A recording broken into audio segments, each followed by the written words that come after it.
নমস্কাৰ স্বাগতম জনাইছো মোৰ চেনেলটোলৈ আজিৰ বিষয়বস্তু টেন্স ফৰ্মছ বা টেন্স কাৰেকশ্যন পাৰ্ট 3 এই ভিডিওটো টেন্সৰ ব্যৱহাৰ কাৰেকশ্যন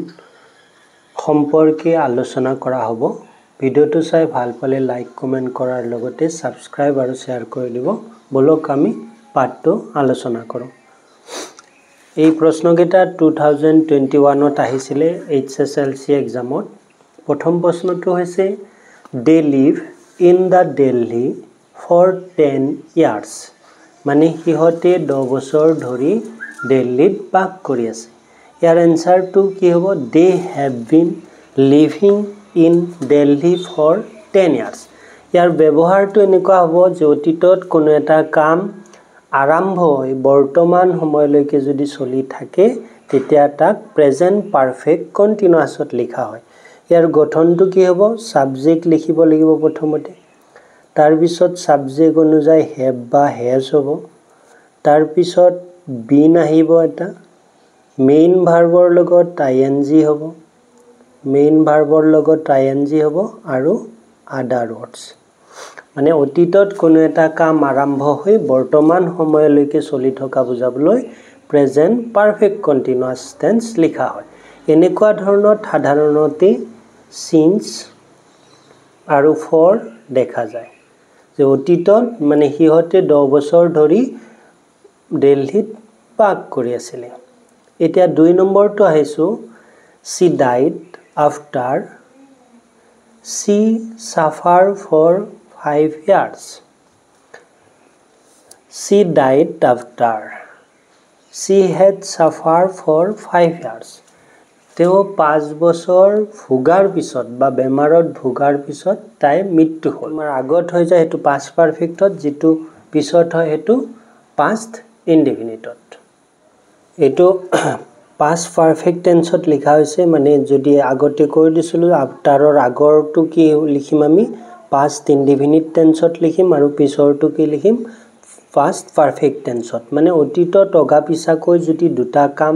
চলে যে আগতে যেটো হয় হেতু past perfectত আৰু পিছত যেটো হয় হেতু past indefiniteত গটিকে বেমাৰত ভোগাটো তাই ভুগি থকাটো কি হৈছিলে আগতে হৈছিলে সেইকাৰণে এটো আমি past perfect tenseত লিখিলো আৰু পিছত কি she died তাইৰ মৃত্যু হ'ল এটো past indefiniteত লিখিলো এটো আমি আগতে আলোচনা কৰিছো after বা before থাকিলে আমি জেনাৰেলি past perfect tenseত লিখো afterৰ আগৰখিনি past indefinite afterৰ পিছৰখিনি past perfect এটা 10 years passed since I met you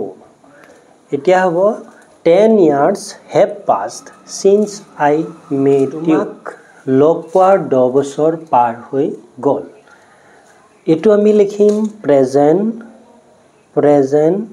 perfect tenseত মানে তোমাক লগ পোৱা 10 বছৰ পাৰ হৈ গল ব্যৱহাৰটো এনেকুৱা হ'ব কাম এটা শেষ হোৱাৰ পিছত যদি তাৰ ফলাফলটো চলি থাকে তে ফলাফল কি এই লগ পোৱাৰ ফলাফলটো আমাৰ এতিয়াও চলি আছে মানে বন্ধুত্বটো আমাৰ এতিয়াও চলি আছে বা এনেকে ভাবি লবা যে since বা for যদি থাকে এনেকুৱা দুটা বাক্য যেন যদি লাগে আমি যেটো বাক্য লিখিব লাগে সেই বাক্যটো আমি প্ৰেজেন্ট পাৰফেক্ট টেন্সত লিখিম মেইন ব্যৱহাৰ হৈছে যে কাম এটা শেষ হোৱাৰ পিছত যদি তাৰ ফলাফলটো চলি থাকে তাক আমি প্ৰেজেন্ট পাৰফেক্ট টেন্সত লিখিম গতি প্ৰেজেন্ট পাৰফেক্ট টেন্সৰ গঠন কি হ'ব সাবজেক্ট তাৰ পিছত have বা has হ'ব সাবজেক্ট অনুযায়ী মেইন ভাৰ্বৰ past participle form হ'ব মেইন ভাৰ্বৰ past participle form হ'ব তাৰ পিছত other words এটা সাবজেক্ট কি হল 10 years সাবজেক্টটো আমাৰ বহুবচন গটিকে আমাৰ have হল আৰু verb to past participle past 10 year have passed since I met you এনেকুৱা ধৰণৰ বাক্যত দেখিলে যেটা দুটা সেন্টেন্স লাগে যদিও দুটা সেন্টেন্স নহয় তেতিয়া আমি কত লিখিম প্ৰেজেন্ট পাৰফেক্ট টেন্সত এটো হল কি point when he came it be all over when he came it was all over যে আগতে মই কৈ গৈছিলো যেতিয়া while বা s থাকে তেতিয়া এটা বাক্য যদি past indefinite থাকে এটা লিখিব লাগে আমি past continuousত কিন্তু এটো past indefinite আছে এটো আমি past continuousত লিখা নাই কিয় লিখা নাই যে be verb হোক বা non conclusive যিবিলাক verb be হোক smell হোক hear hate love like know understand etc আৰু বহুকেটা ভার্ব আছে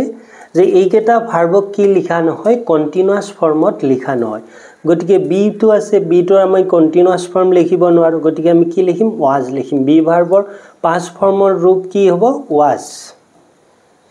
গটিকে when থাকিলো যদি এইকেটা ভার্ব থাকে তেতিয়া আমি ইয়াক আমি past indefinite tenseতে লিখিম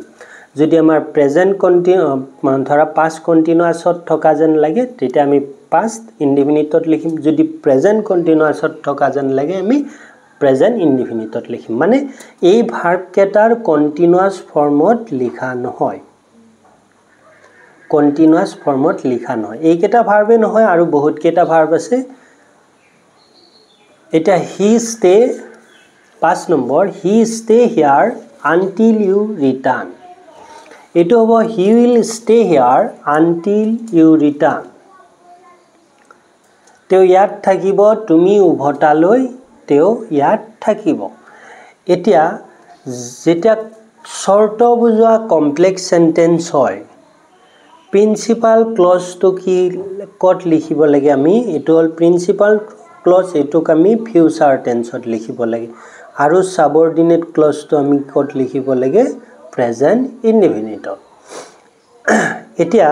আমাৰ ইয়াত কি পয়েন আছিল if until till এইকেটা যদি থাকে